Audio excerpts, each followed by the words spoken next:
Hi there, everyone, and welcome back to another episode of Beneath the Lift Out. My name's Charles McGilvray, and as always, I'm joined by Jess Keble and Simon Stacey.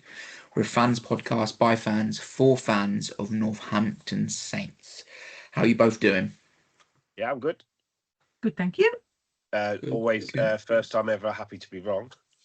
Yeah, exactly. I mean, we may as well jump straight into it. You can't really fault that. I mean, you can, but you mean like win away in France for the first game of the Champions Cup. It's fantastic, isn't it? It should, yeah, and it should have been a hell of a lot more, shouldn't it? Really, but we can't complain. There's so much wasted in the first half, but yeah, amazing. I'm happy. I'll never admit this being wrong, but I'm happy to be wrong because I predicted they'd win because they're on a high. But obviously, we had quite a strong side out, though, didn't we? To be fair, I've said a few times. Sorry. So yeah, we did compare to them. Like I remember, like maybe the day after or a couple of days after we recorded, and then someone said, "Oh yeah, they're making like 12 or 13 changes." I was like, "Of course they are." Like, damn it. Yeah, I suppose it's just like, I mean, I don't know much about their history, but they don't tend to perform massively. Like, they're not historically like big winners from what I can tell. So I suppose when you're flying high in the top 14, and it's like, what are we going to prioritize? It makes total sense that they'd be doing that. So yeah, they had a really rotated side in. And I agree with both of you. Like, I was thinking, like, how do I sum up sort of how I felt about it? And I was like, on the one hand, it's like, you really can't fault getting 5 points in Europe and your team getting, the other team getting 0. Yet at the same time, I say we were at max like 75% of where we should be. And like, you can't help but feel you could have put sort of like 50 points on him and probably should have done. Yeah. But at the end of the day, like, and even Dowson, he said in his in his interview after, like, it's a mixed bag, because they're not quite where they need to be. But then you also compare it with the performance the week before, and it's still a drastic improvement. And if that's the way if that's how it's going to continue to trend, then it shouldn't be too bad. But yeah, I mean, there was like in that first 20 minutes, we easily butchered. I'm not going to say butchered 21 points because you never know if you're going to get conversions, but we definitely butchered like at least 15 points on the scoreboard when we were right on their line, sometimes even over it. And so that was a bit frustrating. And then when we had all the momentum and all the territory in their sort of within their 5 meters of their try line, and yet they get the first point. So I was thinking, please don't let it be one of these. Yeah. Please don't let it be one of these days. So yeah, massive positives to take away, and some of the performances were ridiculous. Like, they were so good, but yeah, it still feels, it's a strange one, isn't it, to come away feeling like frustrated in some way because the performance wasn't quite there. But at the end of the day, like how it looks in the table in terms of like 5 points versus Po getting nothing. Like you said, Charles, like you can't fault it, but you can, and it's such a strange dictomy. Hasn't that been the story of the season thus far, though? Like, other than we'll put the Bristol game to one side, obviously, but otherwise, like, they've got, they went undefeated in the Prem up until that point. They played, they've got some big wins, but they've never really hit their straps. They've never really been the side that, we know that they are.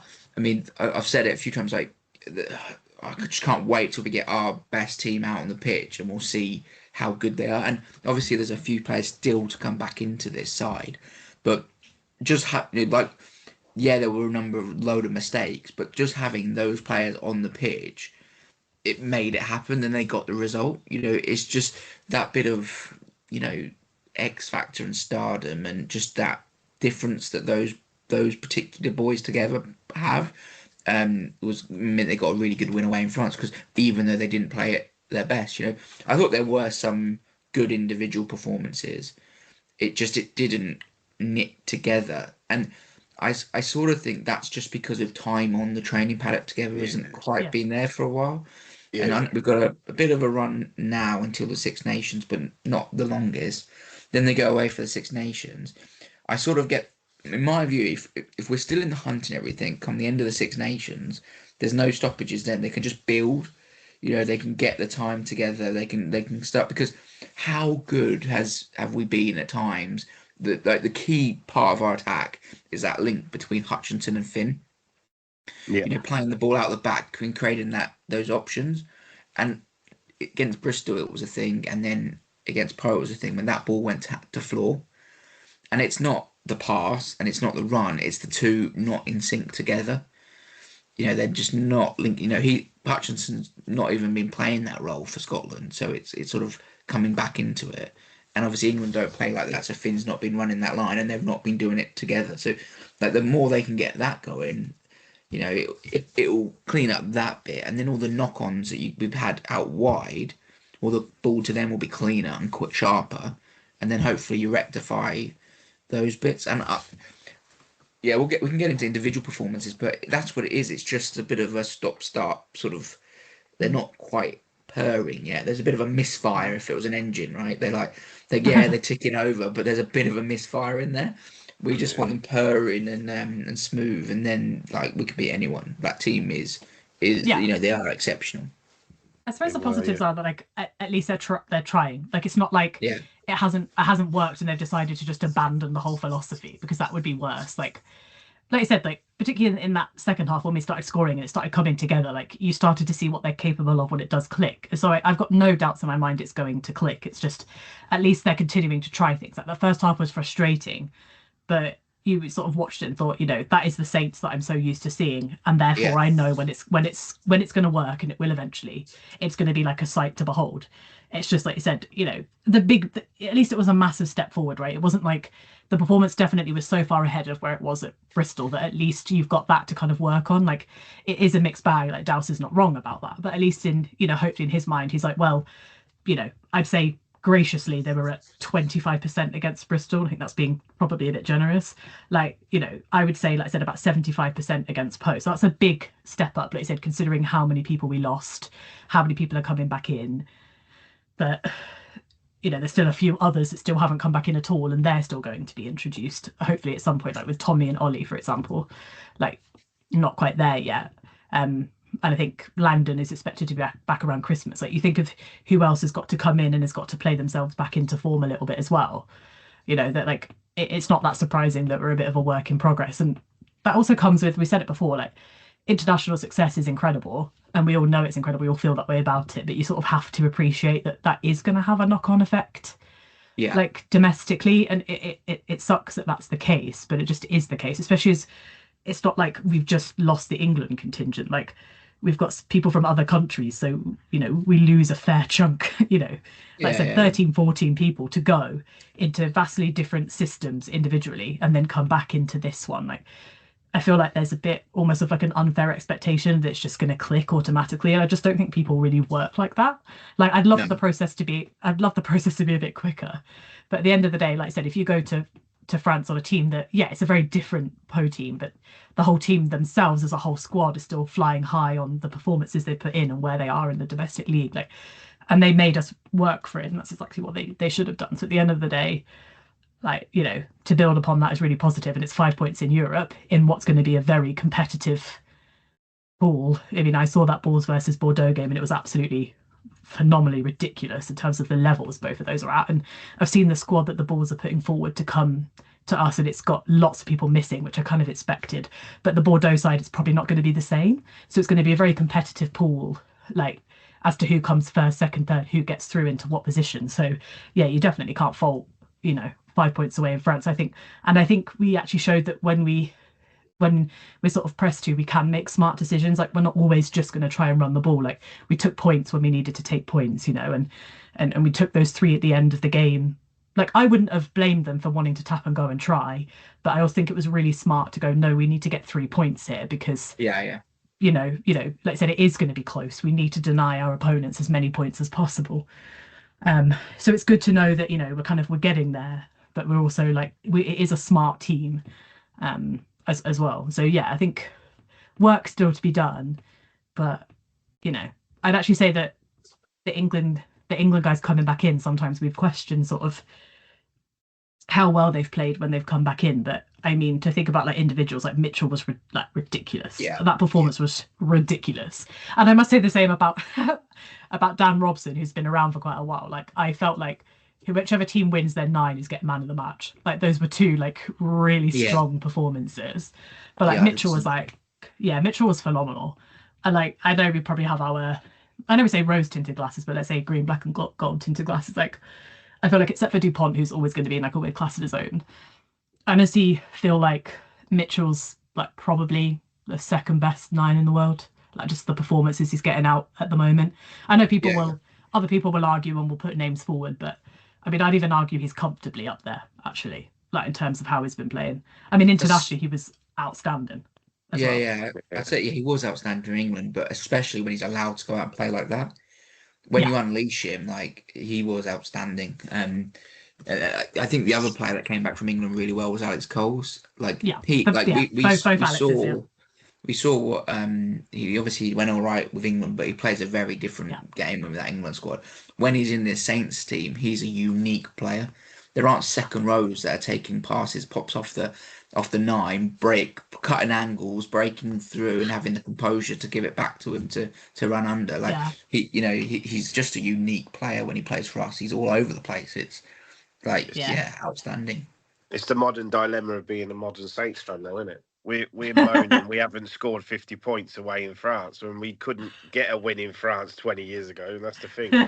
It's just mental, isn't it? I remember back in the day doing all these trips and getting absolutely battered. And now we're like, we didn't score 50 points. But yeah, that's it. I totally misjudged their team. So that's why I went with them to win. And Yeah, especially as we got Yeah. absolutely battered the week before by Bristol.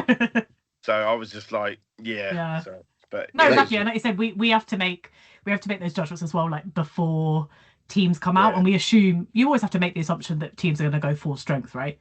yeah. And especially you, first again, game. you totally understand. Yeah, and you totally understand why some of them don't. But we always work off of that assumption. But yeah, that interplay between both of those Alexes was ridiculous. Oh, it was sublime to watch, honestly. Like, and when Colsey gets running, it's like a sight to behold. Like, Yeah. I see why they kind of call him, like the giraffe as he kind of runs through. But and I say that the thing about I think that what really impresses me about Mitchell generally is like I think a couple of years ago, I think it's probably fair to say that like a criticism of him was like his box kicks weren't at the level that they needed to be. Like I don't know what the hell has happened between last season and this season, but his box kicking has just jumped up like enormously. Like I mean, some of Well, the ones that he it's put, obvious, some of isn't the it? ones he put.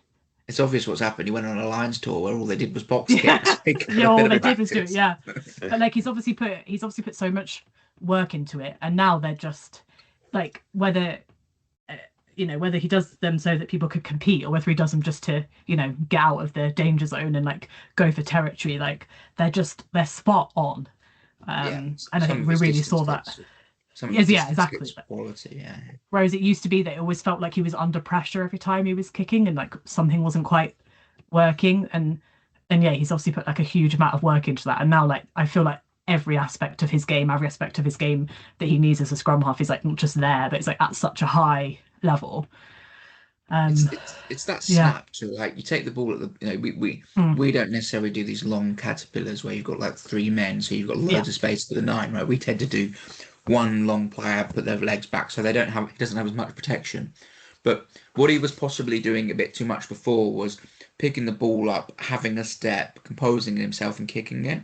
It's now, you know, off the floor, no step, kick the ball, and it, being that quicker, but still being as accurate, and if not more accurate. There is obviously a wayward one, as there is with all kickers, right? But Yeah. it's that snap. It's like it's up, it's kicked in no time at all.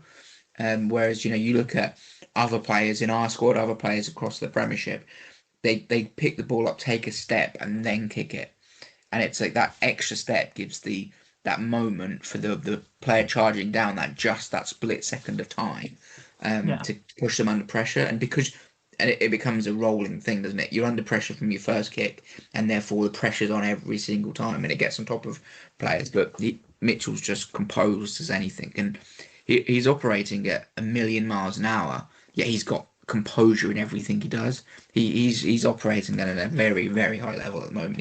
Yeah. He truly is outstanding. I would Yeah. actually say he's probably. I'm not gonna over egg him because I'm a Saints fan, but because Dupont's been injured, I'd say Yeah. Mitchell's actually the best at the minute. Because obviously Oh he's yeah. playing, Yeah. and my God, the drift. So as I watched the guy's analyst of him, and the drift, he says like, if anybody wants to play scrum half, watch Alex Mitchell because he doesn't just do the basics, and it's that little drift. Who scored in the corner on the fat? Was it Rami? Yeah, he said it From was all further down to past. him because it was just his I know. Oh no, from the Mitchell pass straight out to Ram's first try. Yeah. It's just that the way he drifts. He said it's not. He's no other scrum half does it like that, and yeah, It's that decision making in the moment because he's not a one trick pony in terms of he doesn't just play it off the ground or just pick and pass. Like so when the defense is a bit scrambled, he will pick it up, go sideways, find the gap, make the space, give the ball on the angle. But when we've got a bit of we want that quick ball speed because we're trying to build those breaks, make those breaks, build that momentum. It's off the deck, quick. He can do either. And his management of that and his decision making process is what sets him above anything. And that sort of play where we make a break and then he'll attack the blind side. He'll pick and go down the blind side, go sideways, but pull out the holes in the defense. There isn't a better player. I mean, DuPont's got his own strengths, but there isn't a better player at doing it than Mitchell. So yeah, he's the best in the world at certain aspects, without a shadow of a doubt. And we wouldn't want anyone else, that's for sure. No. The other player I thought was one of the best performances I've seen in a while from him, even though he's been outstanding this season, was Tom Pearson. He was so physical. I mean, the big difference between the Bristol game and the Poe game, and Poe under strength, they're prioritising other things, right? But was the physicality that we came with, that aggression and intent, and that was clearly what was completely absent in the Bears game. So it's like they've clearly been right. That needs fixing. We need to come with intensity. We need to come with physicality. Everything we need to do with aggression. And he led the charge, and I thought he was brilliant. Yeah, I mean, you just have to. You just have to look at the state of him when he came off. That eye. Like sometimes you could just look at someone and be like, that person's put in a hell of a shift. And it was something I think I spoke about it like both pre and post the Bristol game of like, not that I'm ever going to say like specifically like Dallas made a mistake, but like one thing I had said that like the takeaway for me from like that Bristol game amongst other things was like how much we missed that kind of presence on the pitch, and like obviously they've identified that themselves during the week, and you need that definitely against French sides. Like it's even an under strength side compared to what they normally put out. Like they're big units, they are big physical units, and you need someone to kind of match that energy. And he was absolutely outstanding. Like you said, like just a physical, like in your face like machine, and that's kind of exactly what you need against, I'd say against all opponents really, but certainly against big French outfits, and definitely when you're on the road to play them as well. Yeah, and like he's under a lot of pressure. Actually expected, about his eye, sorry.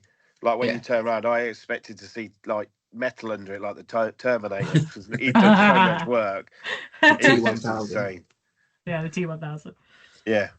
When and he's under a lot of pressure, isn't he? Because Pollock's obviously the shiny new thing, the top player who's storming at international level and such a class player, and they're in the same position.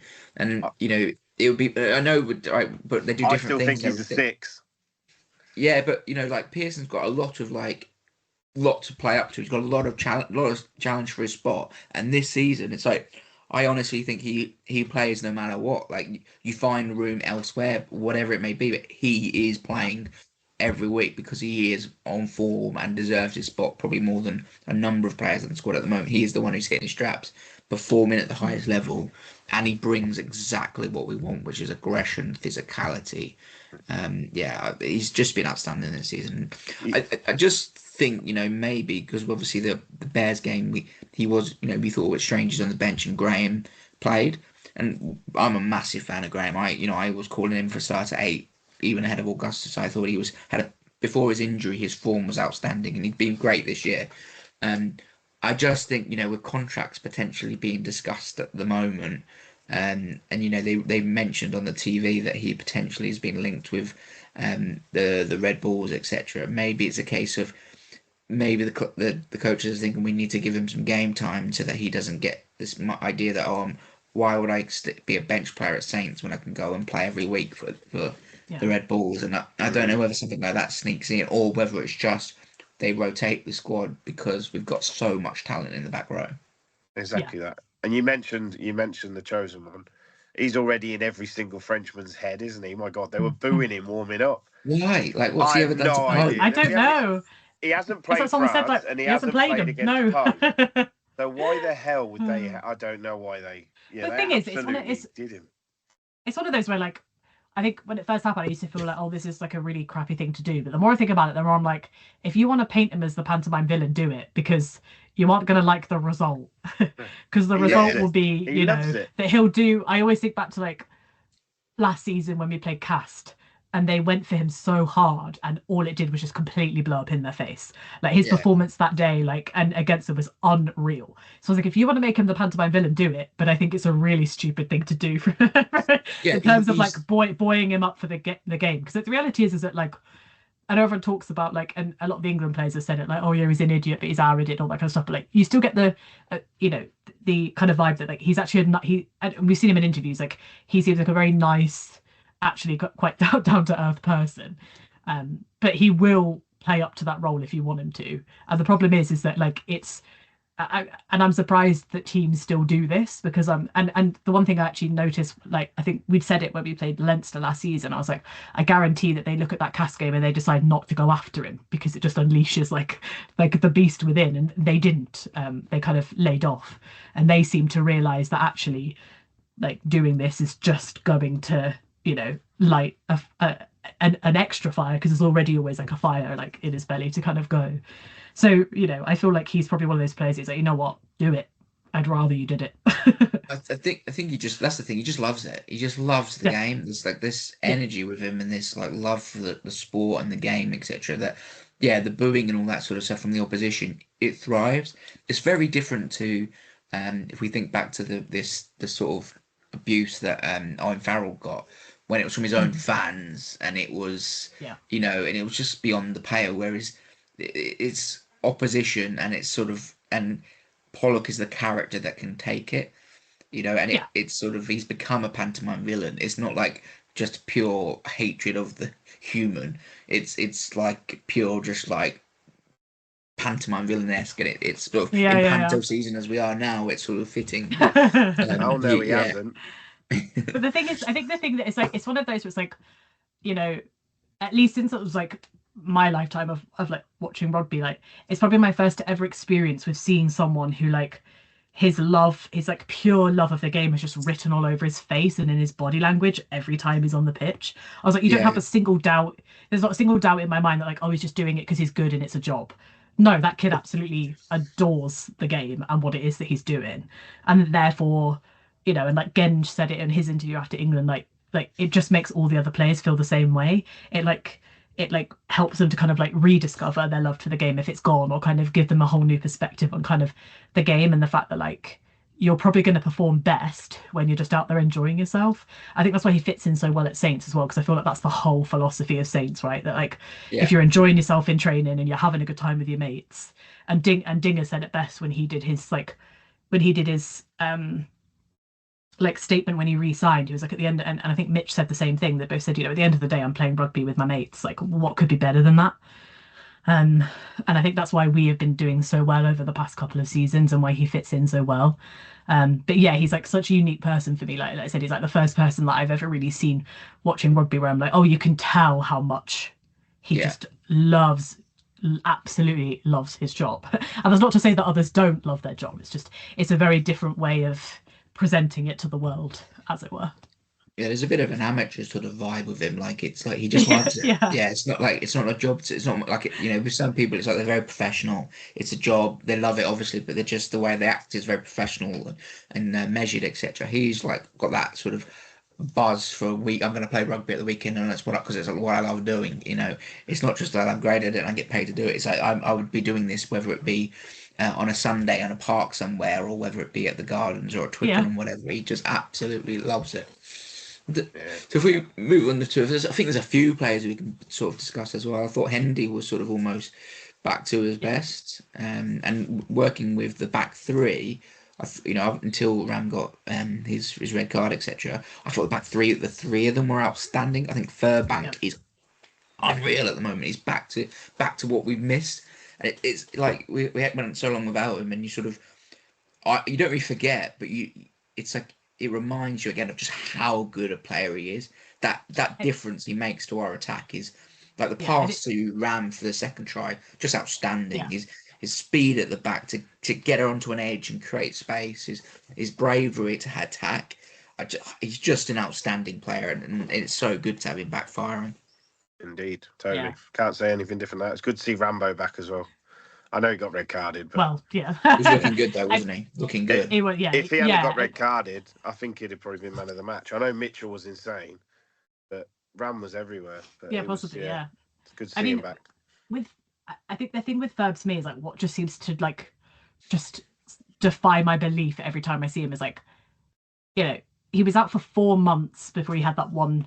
He returned for that one game, and then he was back out again for essentially that same length of time. So like, that's like 3/4 of a year that he has not played and he's been out of rugby. Like, to be that good from the moment you step back on the pitch after breaking your arm and having a few different extra issues with it, having issues in both of your calves, I'm like, what the hell?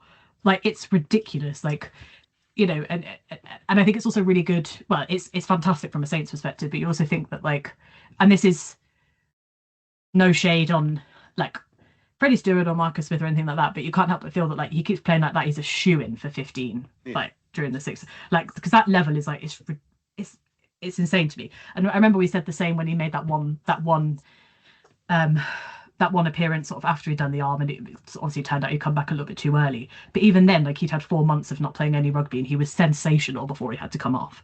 I was like, there can't be that many players in the world that are able to come back at that level like immediately. Like it's ridiculous. It just adds so much. Like it's unquantifiable. It just adds so much to the whole unit. It's not just like he's great at one thing. He's got a really good skill set. It's the impact he has on the attacking unit as a whole. You know, he brings the pace, he brings the ball handling, he brings sort of the leadership and the willingness to attack. It's like you almost feel like sometimes if he wasn't there and we had one of our other amazing players, don't get me wrong, they wouldn't be making the brave decisions that he's making to go out there and attack. I can't say out more good things about him. He's just been exceptional. Yeah. He is. It's good to see him back how he was. And Jess mentioned England. I'd play him ahead of Stewart with a broken arm. The old Henry Tuilagi forearm guard, where it's like two shin pads wrapped up, you know. I mean, that's not far off of what he still has. He still has incredibly heavy, thick strapping on that, like to obviously like, and it probably always will now, I would imagine, to protect it because, you know, like I said, he did have some complications from what I understand, like with the broken arm and the plate that had to go in. So I you know, he's probably going to protect that for the rest of his career, understandably. But it was, and I know we're saying this off the back of like a very successful Culture Nation series for England, but like, a dynamic 15 was like what was missing. Like if you could say like what were they missing, that's definitely high up on the list. So it's just an absolute positive. But even just from a, you know, for the next couple of months from a Saints perspective, like it's just absolutely fantastic that, you know, we get to have him back and that he's playing at that level. And yeah, Hendy, I mean, I'll always say it, like watching that guy run is like one of the funnest bits of my week. Like he's just, it's like so entertaining to watch that guy play rugby, honestly. And, you know, to get the really important try that he got to kind of solidify, you know, the victory can't be understated either. But I mean, if I remember it correctly, because obviously we're filming this on a Wednesday and I've already forgotten most stuff. But is that not the one that came after the very bad drop goal attempt from Finn where you had to like back out last minute? Yeah, well, they were offside at the break. They were offside at the breakdown. yeah. So he didn't take the risk. He took the safe call, but when got it out to Tame, and Tame did really well, hitting the line and then getting the ball to Hendy, and Hendy finished it fantastically.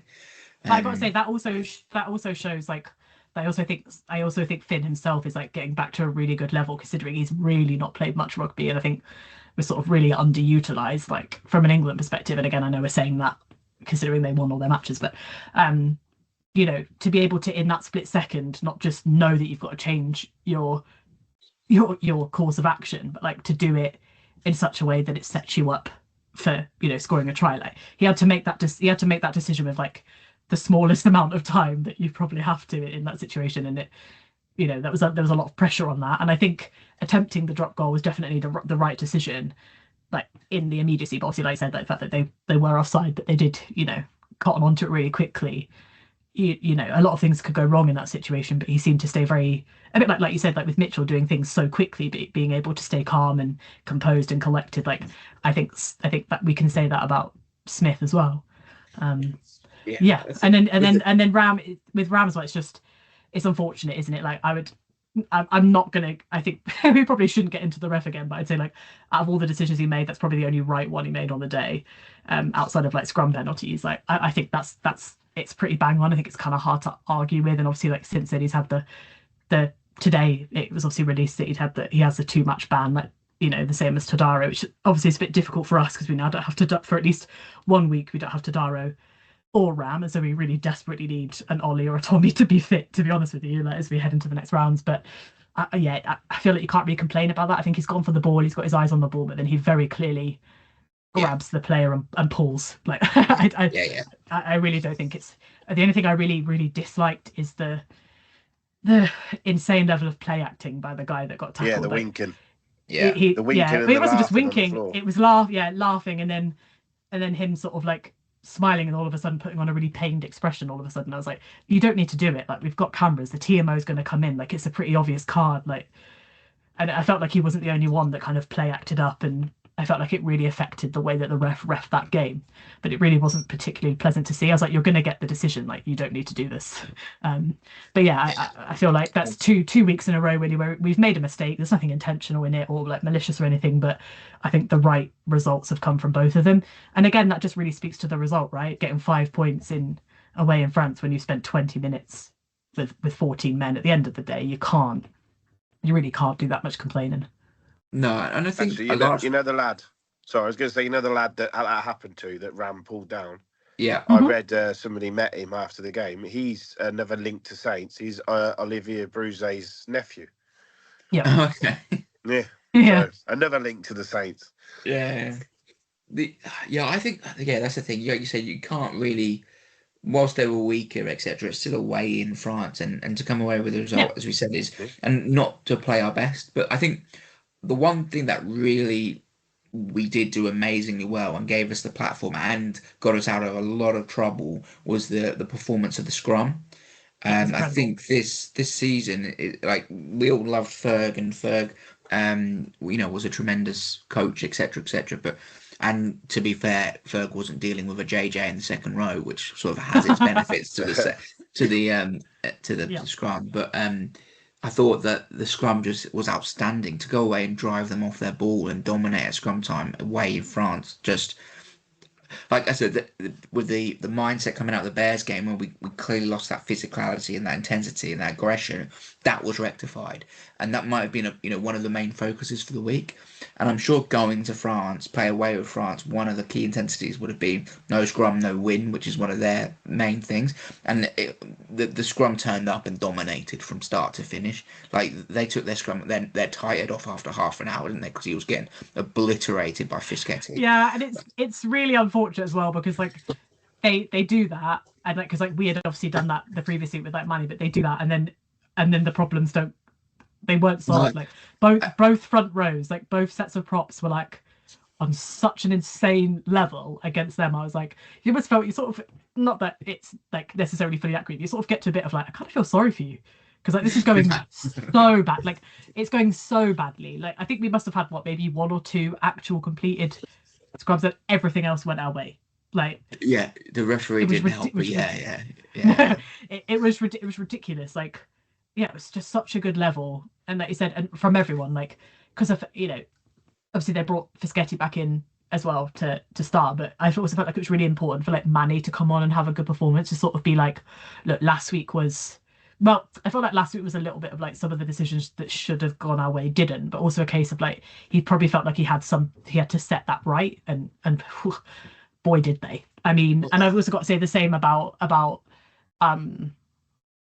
Craig Wright as well. Like, I'm starting to become, like, every week I'm more and more impressed with like what he's able to do. Like, my God, like, we think like, and we think of like Langdon coming back in, and it's really exciting but I'm also just really excited for kind of like how that's going to raise both of their levels, because I think there's genuine competition that maybe wasn't quite there when Langdon was at his peak and was playing really well. But like Craig Wright is like playing incredibly well at the moment. Yeah, that was actually that was what I was just about to lead into, was talk about Craig Wright, because I thought he was exceptional in the game, and I like you just said, I think there has been a bit of a void without Langdon, but I think Craig Wright, the more he plays, the more and more it's like, well, no, when Langdon comes back, he's going to have to earn his spot off Craig Wright. And I mean, it was a case of when we won the league, we were very lucky with having Landon and Matavesi, and it could have been either one of them. They were both outstanding. Last season, Robbie Smith sort of was starting to get there, and then he got his bad injury, and so then there was a bit of a sort of a hole underneath Curtis, and then so coming into this season, Landon gets his injury, and it's a bit of a void in terms of who's going to nail it. And I don't think anyone's really nailed it, but Craig Wright was probably the one. A few moments here and here, but that performance and a few other performances this season, I think, he is 100%. When Langdon gets back, he's got some competition, and we know how good Langdon is. So I thought Craig Wright was outstanding. The line-out was phenomenal as well. Yeah, he was proper fired up. Apparently, I didn't see it, but I think it's just as they scored. Apparently, did he take someone out off the ball or something? And they said it's good job they scored a try. The ref would have looked at that. And he literally was hitting every ruck and every tackle as hard as he could. And they were just like, he needs to be careful. But that's passion. That's what you do when you get fired up. That's how he clearly plays. And yeah, like you said, he's not a rugby player. He's not even that big, is he? Like, he's not massive, but he hits hard. Yeah. It's good to see. He's Mike Hayward 2.0, isn't he? Exactly. Yeah, there we go. Exactly that. Yeah, that's a brilliant analogy. Very similar player to Mikey Hayward for sure. You mentioned about Sammy Graham. They also said about Robbie Smith as well. Yeah, and Newcastle. Yeah, because obviously Smith was up there before.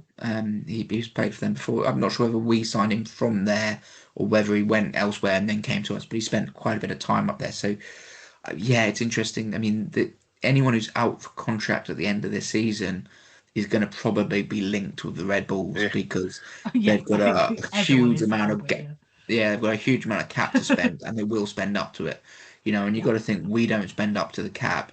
Newcastle are going to be spending up to the cap next season, and they're going to every year be more and more of a handful, aren't they? And you start to think that those away trips are going to be pretty rough, pretty tough games now. And the thing is, with the standard of the league, what it means is you don't have any off weeks. Every week is going to be outrageously tough. But that's a future problem. That's not for now. But I think, I mean, Robbie Smith, with the three of them, Smith, Langdon, and Wright, you've got three players there who you'd feel comfortable starting. I know Robbie Smith would want to get a bit more form into him back from that injury, but they're all they're all good players. All they can really operate at Premiership level, and I'd be really annoyed to see Sam Graham leave, but it is what it is. I must say as well, thinking about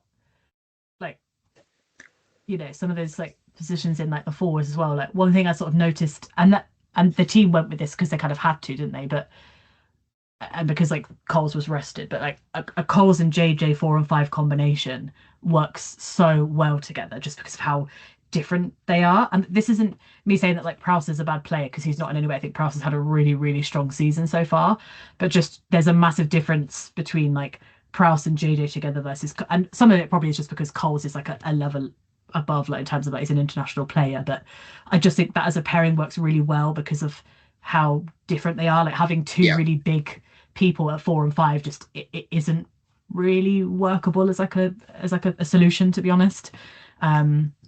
At both line out time and just around the park, I think it works really well, really well together. And the reality is the way that JJ is playing and kind of the the size that he said and the power he adds to the scrum, he is going to be the starting 5.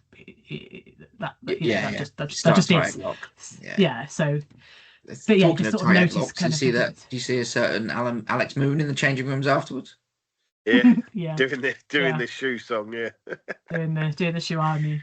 I think there's just Yeah. like you said, like he would have.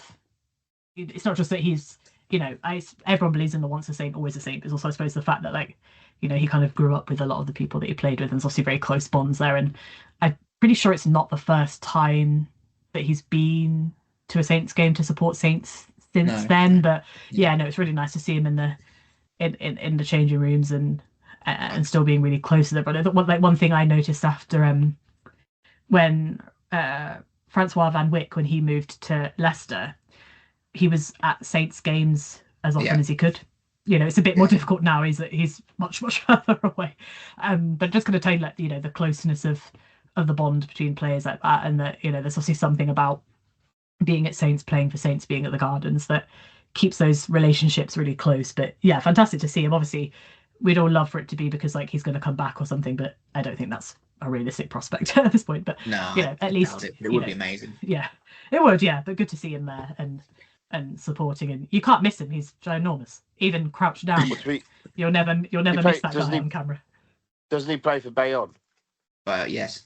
Yeah, which is literally just down the road, isn't it? So that's yeah. Someone said it's not very far, so it's also super easy for him to. But he did have in one of the pictures, he's clearly wearing like a VIP pass with Alba badge on it, so he's their courtesy of Sage. They've so that's nice. I think they're trying to obviously keeping in touch with him because if he fancies coming home, maybe challenging for a World Cup spot or something, he'd we'd want to be the ones he comes back to. I think he's really good mates with Roy Hutchinson, and that I've seen him like they pictured him with one of us playing for Scotland with the two of them together, etc. So it's really nice to see that those friendships are real and exist. I'm pretty They're not sure just colleagues. I'm pretty sure everyone is friends with Rory Hutchison. He's like everyone's hype man.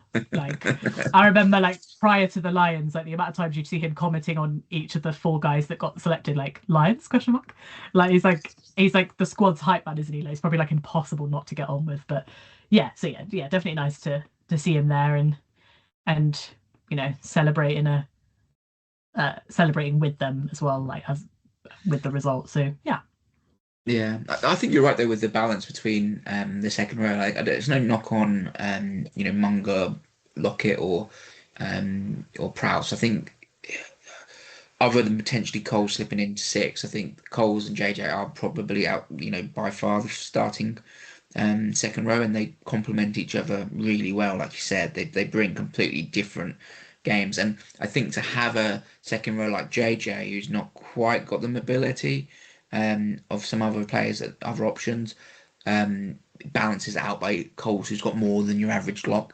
So like they really do. They are the complete extremes of locking, but they balance each other out really well. I still think JJ's got his ceiling is we're nowhere near his ceiling.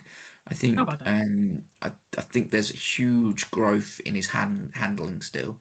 I think there are still the odd mistakes, and I think they've still got to work a way of either asking less of him, so sharing the workload a bit more, or they've got to get him up on his feet quicker.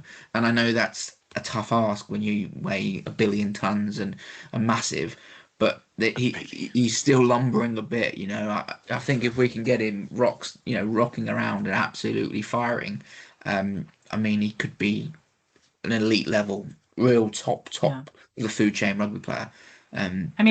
He's not there yet. I watched that video they put together of like commonly asked questions. Like I've seen that he can dance. Like he has mobility in there that we can still get out of him. Like I saw those videos. Like actually, the whole video made me laugh. The question of is George felt like okay? I was like, bless him. Yeah, but then there's like they showed a second one where he's a bit older. He's got the same hairstyle he does now, and he can move. So it's in there. I think the foundations are there, and like he's clearly a really good bloke. He's clearly loving playing at Saints and loving his time here, right? So that is the foundation to be, and he's got all the physical attributes. So that is a foundation that is unique. Like no one can have that really. He's got everything he needs, and I think he's getting better. I just think, and he's playing really well. I'm not criticizing his performances. I just think that he can get to even higher levels. It reminds me of slightly different position, but it reminds me of Tonga Weir. Tonga Weir was you could see that all the raw ingredients were there. He was a top bloke, and I mean Tonga Weir senior, not current squad player. He had all the performance, and what it took was Dorian West to come in and essentially bully him into getting fit. And no, I don't mean that. Like it wouldn't be Yeah, appropriate now, right? It would not be appropriate now in the modern world. But that's what happened. He basically bullied him into getting fit, and then you saw him become one of the best loose heads in the world.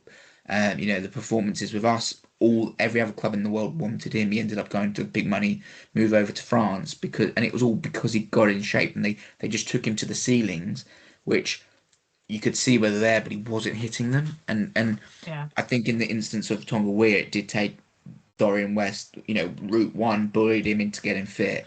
I think with JJ, it's a case of giving him that love of the game. And that's the yeah, difference in the eras, that's the difference in the approaches from the coaching staff. yeah, That nowadays it's about giving them an environment to thrive and really yeah, yeah. drive themselves as opposed to what it was before. But I think I mean, this club is brilliant at that, and I think yeah, the yeah. longer he's here, the better he's going to get. I think you're right as well. Like, definitely is not something like you could definitely criticize the methods, and we do, and we should, in terms of like bullying people to get fit. But you also can't deny that what West produced was probably definitely at one point like the best front row in the world. Like Yeah, I'm with not Mooch. criticizing West. Like that was No, what was the 100%. thing at the Yeah, time, and that was the yeah, culture exactly. within the Yeah, squad, exactly. Yeah, and it exactly. was Yeah, us v them mentality. It was just very different, and yeah, that was driven by Dylan as well. Dylan was like unreal leader, and he did it in a very different way, and he was probably one of my favorite players of all time. And part of that was because of that hard yeah, demand for yeah. brilliance, which 100%. is Yeah, what he came with. Whereas it's a different environment now. It's a yeah. environment to thrive sort of thing. So it's not right or wrong. Yeah. It's just different. No, yeah, no, Um, 100%. Yeah, that's what I'm saying. Like, you know, you know, probably not, like I said, not the methods that anyone would consider using now, but that you said that Mooch, Hartley, and Tonga front row is like the best in the world. Like we had the best front row in the world, bar none, at one point. Like at yeah, yeah, Saints, and I don't think we're quite. I don't think we're like at that.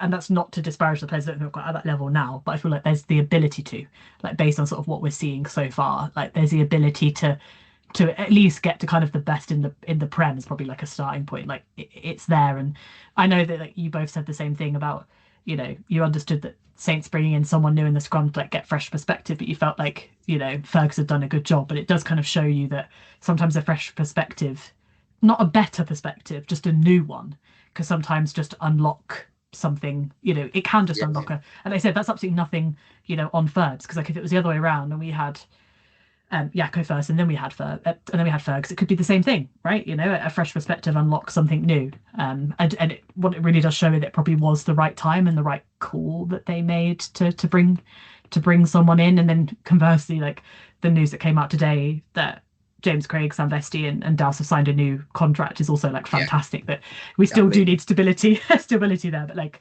if someone's going to say like, what's your best signing of the season? I'd probably say them three, to be honest with you. Like, Yeah.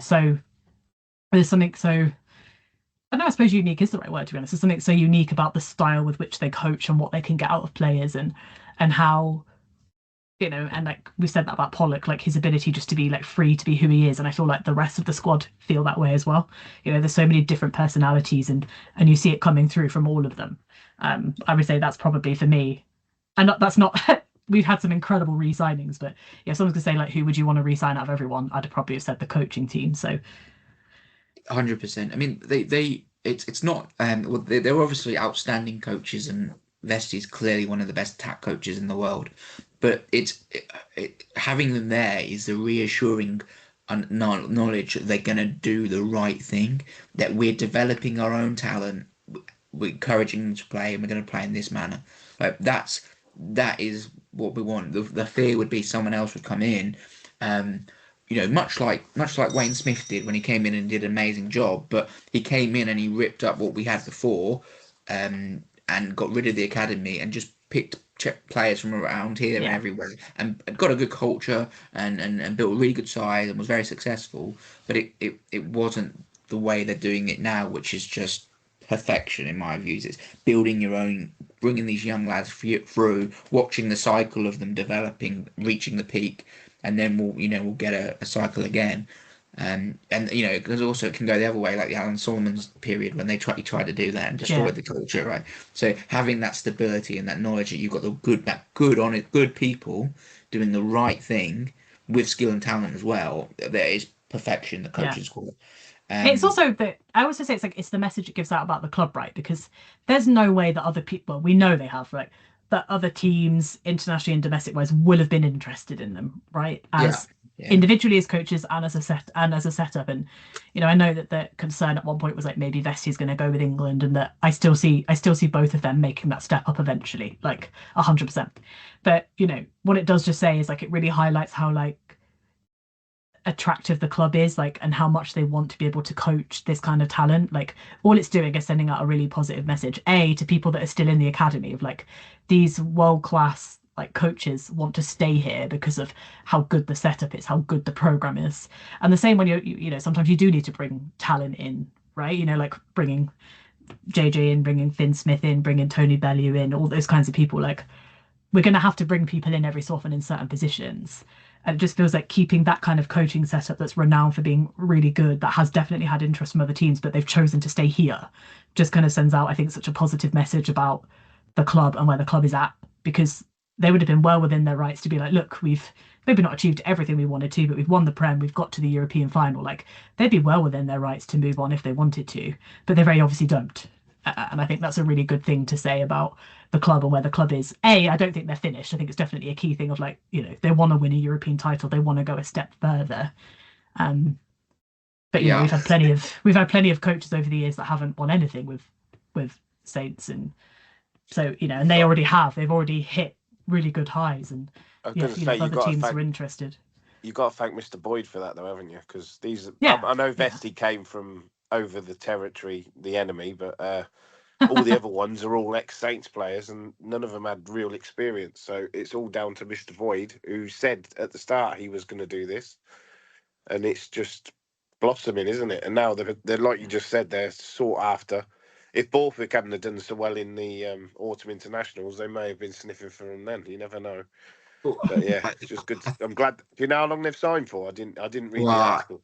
There hasn't been said, but I wouldn't be surprised if they've signed till the end of the next World Cup, and for that very reason, right? Because if I'm pretty confident both of them are ambitious and want to coach England, I don't think there's any other job that they actually would be bothered by other than a top international job.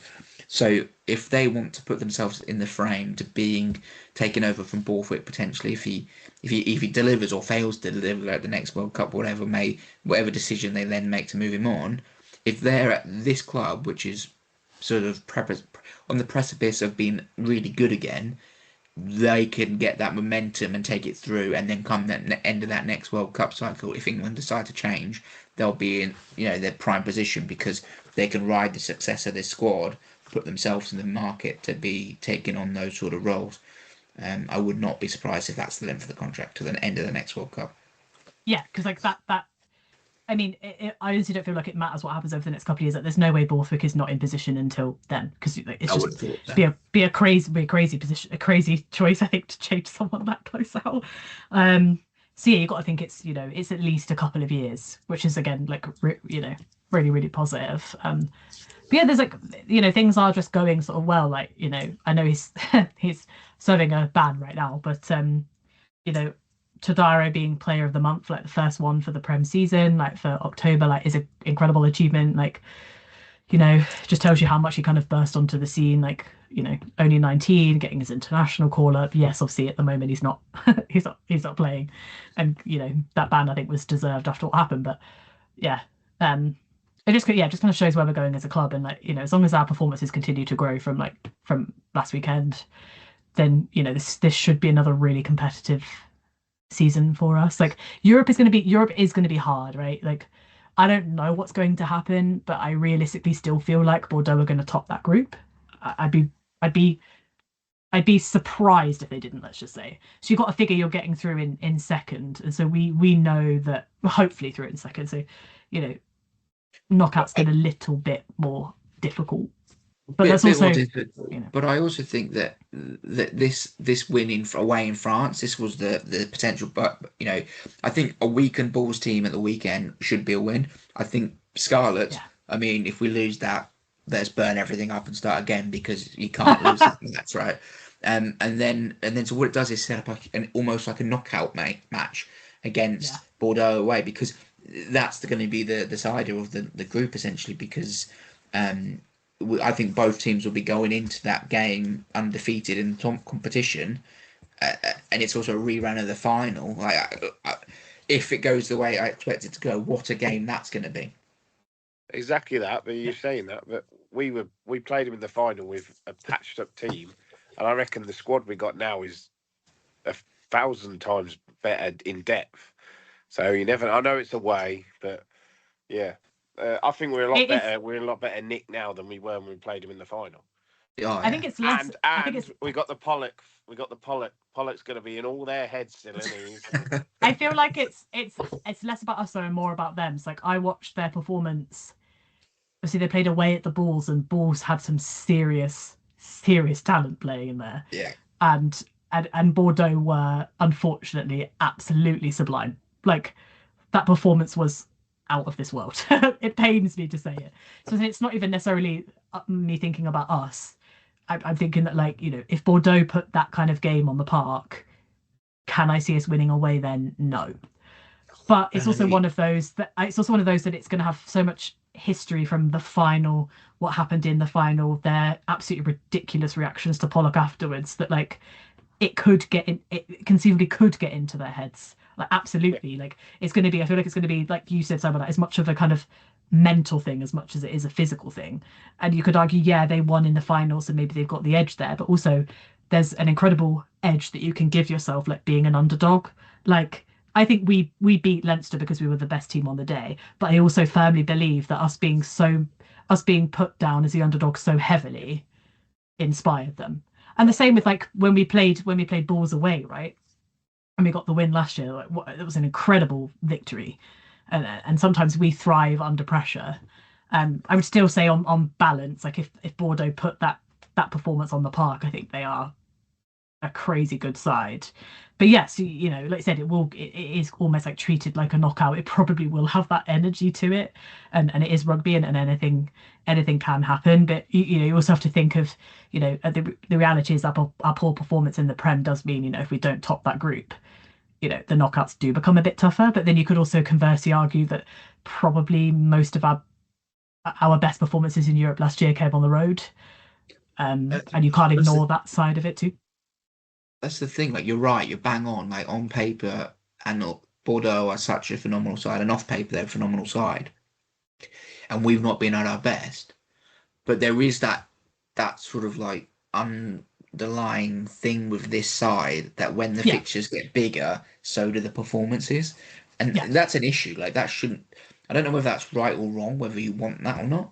Because it might not be possible to be at that level the whole time, but they're the games when you do want to be at that level. So raising to this team sort of has really never failed to raise to the occasion, and that there's which gives them this sort of special extra edge to them, and which we all love watching, and therefore that going into that game being so enormous, it's almost, because it's such a big game, I almost think they're more likely to win. It's very, very possible. And we've got more time as well. Like, it's not, the game this week is not Bordeaux, so we still have time to get up to 100%, right? Like, I firmly believe by the time we get there, we're going to be a better side than we even are, like, right at this second. But yeah, I mean, I just remember like watching that Bordeaux performance, thinking, Jesus Christ, like it was insane. And you think, like you said, you think of like a lot of the players that are not going to play for Bulls this weekend, like they had like obviously Pollard, they had Vinny LaRue, they had Norkia, like they were playing like big South African stars, like at altitude. Yeah, and they just put them to bed. That it was ridiculous. But then you could also argue like how much of that is, the French stars in that team knowing they're playing South African stars, and that has its own history. Yeah. From an international level. But yeah, I mean, I say the players that are missing, like thinking about us playing Bulls this weekend, the players that are missing, like we've got to get the win there. They don't have they're not taking Nokia, they're not taking Pollard, they're not taking Curtly Ariza, they're not taking like the list here, like they're not taking Moody or Van Start. There's lots of that, and I understand that, right? Like it's a criticism of the competition, but it's not. I'm not saying this is a personal criticism of the team because they've kind of been put in a situation where it's really difficult to manage that kind of situation. So I don't blame them whatsoever. Like it's the competition organisers who decided that this was a good idea, but they are going to be certainly not. They're going to be underpowered compared to what they normally are, and so yeah, you have to expect that at home. It not only should it be 5 points, it needs to be, like you said, in terms of thinking where the rest of the table is. Like the Bordeaux game aside, if you can get 15 points out of your other 3 games, you've got to figure that you've got to figure that it at least gets you second in the group, which is really, where you need to be to kind of make it through. So yeah, it will be an interesting one this weekend, and we're sort of lucky compared to last weekend, because last weekend, like Simon picking Poe and not being able to see the team, but we now know at this point ahead of the curve who they're not taking. So it was like we're in a better position to be like, okay, Saints should, both on paper and off paper, should be able to win this game. And in terms of Saints selection, do we think? I mean, other than hopefully a slide to Mo Freeman coming in for Ram, failing either of them being fit would probably be Kakasau. But other than that, do we see any difference in the team named?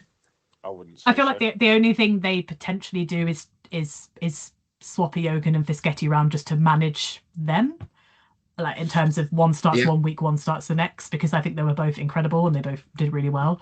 Otherwise, no. I think everything else that we put out is the strongest that we have available to us, and is a really, really strong side. And also it's a case of, I still would say that performance was at like 75%. And so you need to get that team to 100.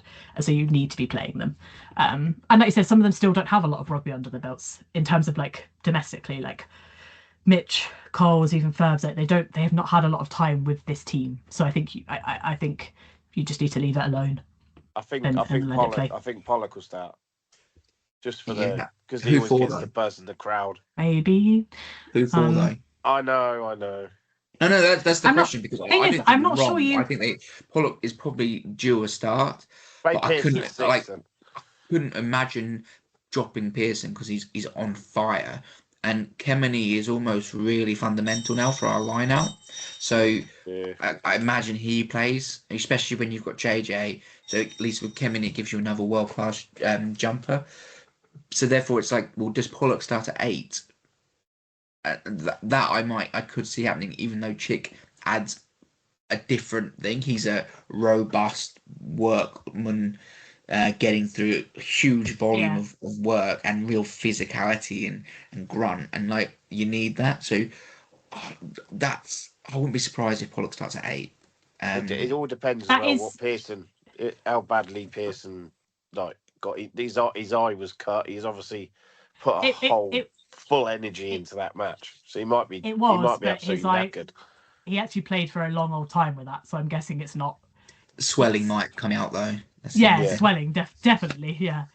And I suppose that does play a factor. Depends how quickly and how well you got ice on that the second he came off, really. But the thing is, like, it's difficult because. And it's a difficult thing with Pollock, right? Because you think, oh, Pollock is like an international level player, and he absolutely is. But like his ability to kind of come off the bench and change the trajectory of a match is like that. The importance of that can't be understated. Yes. But then you're also in like such a tough position of that you can't have a player of that caliber always starting off the bench. Like you're right, it's like an impossible situation. But to me, like assuming that Pearson's eye is fine and he's going to play, like for me, like 8 would be the position I would do if so, because I don't think Pearson or Kemeny have done anything that would be, like you said, you need them for different reasons. You need Pearson because of his physical ability, and you need Kemeny because, like, do I think he's been doing some of his, like, I miss him running down the wing. Like, has he been quite there? Not necessarily, but like his line out, he's getting the ball at the line out and passing it off has been like flawless. Like for the past 2, like flawless. Like, so, you kind of need that ability. He needs to get back to where he was. Exactly, yeah. So I think if so, you would have Pollock at 8, but then it becomes the question of, is it fair on Chick and Graham that one of them then doesn't play at all? Like, they are really, really difficult questions. They might do the 8-8. I mean, I suppose you wouldn't have Yeah. Graham and Chick on the bench because it's a bit same old. Same. But yeah, it's Yeah. unbelievably difficult choice for them. And it's like you said, like Pollock's impact from the bench is unreal. Yeah. So it's like it's hard not to leave him on the bench and let him do that. But then you're losing 50 minutes of game time from him. Yeah, and it also feels like you're almost like punishing someone for being so good at making an impact. Like that sounds really weird, you know what I mean? Like Yeah, it's such a strange situation of like, oh no, you're absolutely phenomenal. You make such a big impact, but we're gonna bench you because of that. I'm like, huh? Like, like it's such a weird thing. Like, professional bomb squad player. yeah, exactly. Yeah, And like you said, I think he's the way that he's sort of been playing and what he could do, like I think he's due a start, and maybe like Balls makes the most sense potentially to do that, because like you would question like to what level are we going to need an impact sub, because you'd like to hope that the players they have missing and the players that we have, like we should be able to get a win there. Start So strong, blow them off the pitch, and then exactly, yeah. Yeah. And so in theory that was we it. should Like, going back to what I said at the start, the joys of being a modern day Saints fan. Gone are the days where we struggled to put a 15 out and we were worried about losing. Now we've got so much depth, it's ridiculous, especially in the back row. But yeah, I can't, because it's a weaker ball side. Pollock could be fired. I think they'll start him just to give him a start, because he hasn't. I don't think he's started for us yet, has he? I don't think this season. No, I don't think so. And that's the thing, isn't it? And yeah, I think like I said, like against maybe a different opposition where it might be really tight and you need someone to come in at 50 minutes. The hope, definitely, at least what should happen on paper, is that we don't necessarily need that against the weakened ball side. So like I said, get him on, get him to do 50 minutes, help us get like a really good lead, and then you can bring him off. Whereas like there might be some other games where it's like, oh no, like we are going to need him. We anticipate this being close no matter what, so we need him to come on at 50 minutes and boost the energy when the energy starts to dip a little bit. Whereas I think, yeah, against the Bulls, hopefully, and I'm touching wood and crossing all my fingers because we're going to say this now and like it just won't happen. But you should hopefully we're in a position where we should be winning, we should be leading, and so you can sort of afford, like you said, to get him on, help us get like that sort of hopefully an unassailable lead on like 50, 60 minutes, and then bring him off. I just think as well, like you said, like it's a weird thing to say like players are due something, because I don't necessarily believe in that overall. I think if there's one player that I actually feel is kind of probably due a chance to come on and start a match, I'd probably pick him over everyone else in terms of someone that started a game this year.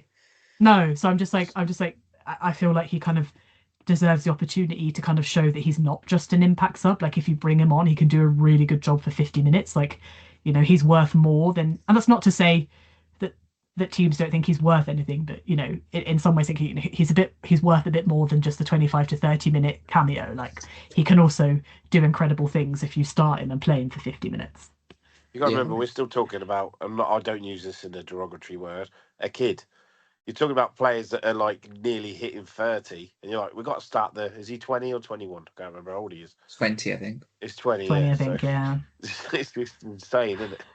Absolutely. That's what's terrible. It reminds me of like what you said earlier about JJ, when it's like, we're talking about like how much further he's got to go, and people might read that into us saying that we think he's not very good. So no, it's not that.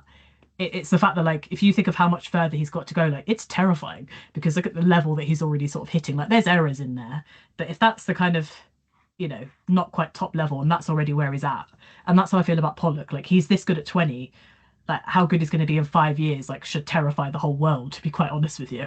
Like of where he can be when he hits like peak physicality and peak performance, like and how many heads he'll still be probably living in rent free in 5 years time as well. But I think that might be the only change that maybe they'd Manny has started, then Fischetti has started, so maybe they just go back to Manny this week just as a way to make sure that rotation, people are getting starts. But they could just as easily still stick with Fischetti.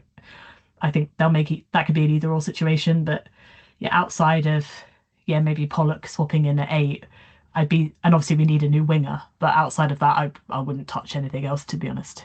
The only thing as well, back of my head thinking playing a South African team, is they might put Coles to 6. add another bigger lump into the team as well, just to match them physically, because it's going to be, they're under strength, but they're South African, so they're going to come physically charged. But anyway, I think that depends.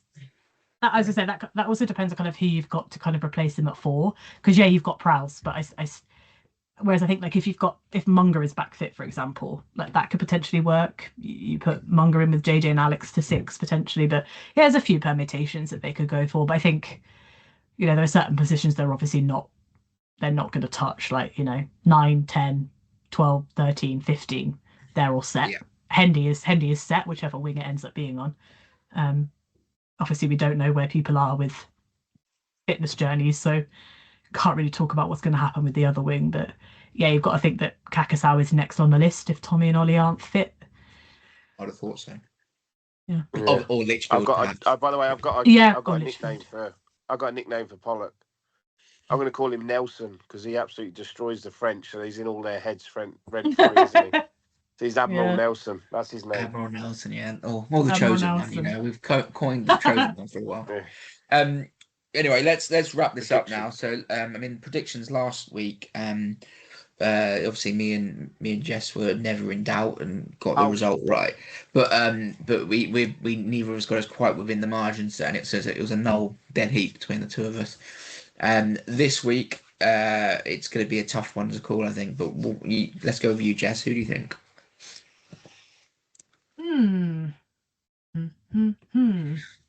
I'm gonna go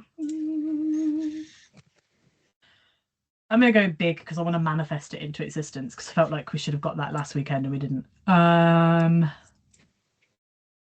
Let's go. I'm gonna go bang on 50. Let's go 50. I really need to start paying attention to other teams and what kind of wingers they have and other potential scorers. Let's assume the Bulls are going to get something. I don't know. Let's go 21. 50 to 21. 50 to 21. Try scorer. Look, do I think that's going to happen? That big a gap? Not necessarily, but I'm manifesting here. Try scorer.